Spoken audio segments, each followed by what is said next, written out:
مرشد کہتے ہیں کہ انسان موجودہ دور کا ہو یا کسی بھی دور کا،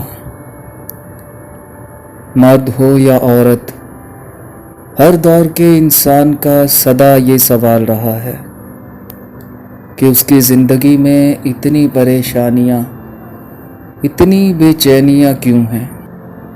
لیکن شاید تم یہ نہیں جانتے کہ اس بے چینی کو تمہارے سوا کوئی پیدا نہیں کرتا۔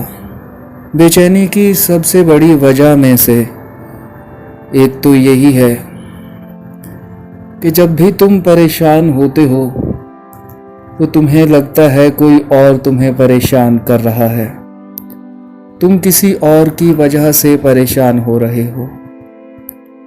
جو انسان بھی ایسا سمجھتا ہے کہ اس کی پریشانی کا سبب کچھ اور یا کوئی اور ہے، تو وہ جان لے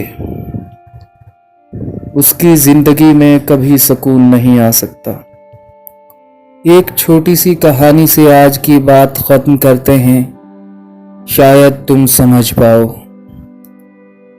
ایک گاؤں میں صبح ہونے کو تھی اور ایک صوفی کے پاس ایک مسافر آ کر رکا۔ اس نے صوفی سے کہا کہ وہ اس گاؤں میں رہنے آیا ہے، لہٰذا اسے بتائیں کہ اس گاؤں کے لوگ کیسے ہیں۔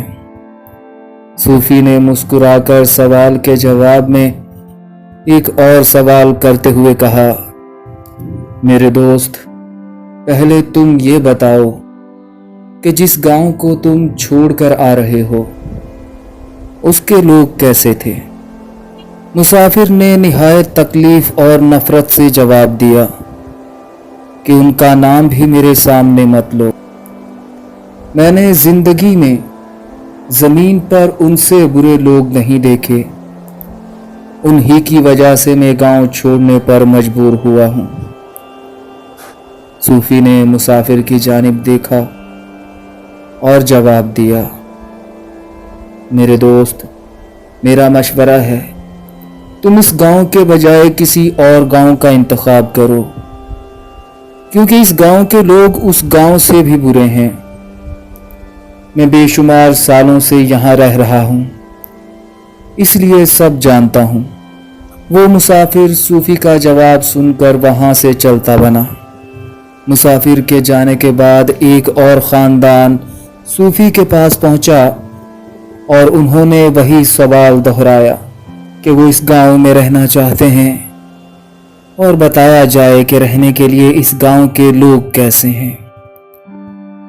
صوفی نے بھی وہی سوال نما جواب دہرایا کہ پہلے بتاؤ تمہارے گاؤں کے لوگ کیسے تھے۔ اس خاندان نے کہا کہ اس گاؤں کے لوگ اتنے اچھے ہیں کہ شاید ہی زمین پر کہیں اتنے اچھے لوگ بستے ہوں۔ ان کی جدائی میں ہمارا دل خون کے آنسو روتا ہے، کسی مجبوری کے تحت ہمیں وہ گاؤں چھوڑنا پڑا ہے، ورنہ ہم وہاں سے کبھی الگ نہ ہوتے۔ صوفی نے مسکراتے ہوئے جواب دیا، میرے عزیزو، آپ اس گاؤں میں رہ کر اپنے پہلے گاؤں کو بھول جائیں گے۔ میں بہت سالوں سے یہاں مقیم ہوں اور میرا 70 سال کا تجربہ ہے۔ اس گاؤں کے لوگوں سے بہتر لوگ تمہیں کہیں نہ ملیں گے۔ وہی گاؤں تھا، مگر دو الگ الگ لوگوں کو صوفی نے الگ الگ جواب دیے۔ جانتے ہو کیوں؟ یاد رکھو، لوگ کیسے ہوں گے یہ اس بات پر منحصر ہے کہ تم کیسے ہو۔ تم جس نظر کا چشمہ لگا کر دنیا کو دیکھتے ہو، تم جس نظر کا چشمہ لگا کر لوگوں کو، رشتوں کو، پیار کو دیکھتے ہو، تمہیں لوگ، رشتے، پیار، دنیا اس ہی رنگ میں نظر آنا شروع ہو جاتے ہیں۔ تم اندھیرا دیکھنا چاہتے ہو تو تمہیں اندھیرا نظر آتا ہے، اور اگر تمہاری آنکھیں روشنی کی متلاشی ہیں تو تم روشنی کو پا لیتے ہو۔